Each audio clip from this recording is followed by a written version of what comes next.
Kerala state service pensioners union Kothamangalam east block 33ാമത് വാർഷിക സമ്മേളനം സംഘടിപ്പിച്ചു. Block president CV. ജേക്കബ് പതാക ഉയർത്തി. തുടർന്ന് ടൗണിൽ പ്രകടനം നടത്തി. സഹകരണ ബാങ്കിന്റെ ഓഡിറ്റോറിയത്തിൽ ബ്ലോക്ക് പ്രസിഡന്റിന്റെ അധ്യക്ഷതയിൽ കൂടിയ വാർഷിക സമ്മേളനം ആന്റണി ജോൺ എം.എൽ.എ. ഉദ്ഘാടനം നിർവഹിച്ചു.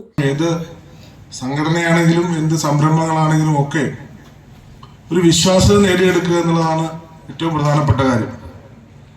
അപ്പോൾ കഴിഞ്ഞ കാലങ്ങളിലെ പ്രവർത്തനം കൊണ്ട് ഈ രംഗത്ത് നല്ല നിലയിൽ പെൻഷനേഴ്സിന്റെ ഒരു വിശ്വാസ്യത നിങ്ങൾക്ക് നേടാൻ സാധിച്ചിട്ടുണ്ട്. KSSPU block joint secretary VA Pathrose പ്രമേയം അവതരിപ്പിച്ചു. Block vice president TS Raju അനുസ്മരണ പ്രമേയം അവതരിപ്പിച്ചു. കവളങ്ങാട് ഗ്രാമപഞ്ചായത്ത് പ്രസിഡന്റ് സിബി മാത്യു, ജില്ലാ ജോയിന്റ് സെക്രട്ടറി MN കൃഷ്ണൻ സംഘടനാ റിപ്പോർട്ട് അവതരിപ്പിച്ചു. വികസനകാര്യ standing committee chairman TH Naushad, ward member Teena Tinu, Kavalangad service സഹകരണ bank president Yasar Muhammad, merchants association president Mathikutty VP തുടങ്ങിയവർ സംസാരിച്ചു.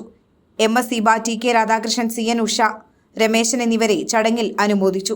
കാലടി സംസ്കൃതം സർവകലാശാല മുൻ രജിസ്ട്രാർ ഡോക്ടർ ജേക്കബ് ഇട്ടു പോത്താനിക്കോട്, യൂണിറ്റ് അംഗം ലാലി ജേക്കബിന്റെ ഒരു കൊട്ട മാമ്പഴം എന്ന പുസ്തകം പ്രകാശനം ചെയ്തു. KSSPU block secretary KK Manilal സ്വാഗതവും block vice president P Aravindakshan Nair നന്ദിയും അറിയിച്ചു. ചടങ്ങിൽ 160 പ്രതിനിധികൾ സംബന്ധിച്ചു. ഉച്ചകഴിഞ്ഞ് ബ്ലോക്ക് ഭാരവാഹി തെരഞ്ഞെടുപ്പ് നടന്നു. Block president CV Jacob, block secretary KK Manilal, ട്രഷററായി KK മൊയ്തീൻ എന്നിവരെയും 25 അംഗ കമ്മിറ്റിയെയും തെരഞ്ഞെടുത്തു.